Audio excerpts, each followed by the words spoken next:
Saki, Leldi, kā ir labi? Tu tagad nopērc, pieņemsim, 80,000, jā, nopērc. Es nopērku Ņujorkā Jā. to dzīvokli.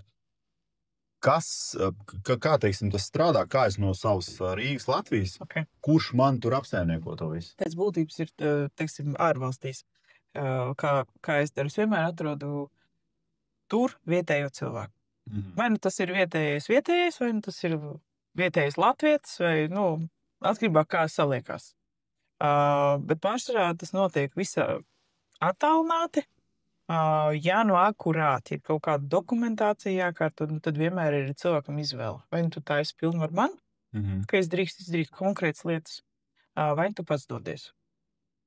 Un, vai arī tu vari attālināt. Tad tu arī vari palīdzēt. Jā, pēc būtības, ja cilvēkam ir interese kaut kur investēt vienalga. Es saku, tā ir Amerika, Vietnama, Kipra, Bulgārija, Itālija, vienalga. Vienkārši cilvēks uzraksta, ok, man ir tāds budžets, es vēlētos tajā vietā. Ja viņš zina jau, ko viņš vēlās un ko viņš grib atpakaļ saņemt, tas ir vispār super. Bet ir bijis reizes, ka man cilvēks uzraksta, es vēlos, un es saku, klausies, šitā vieta nebūs.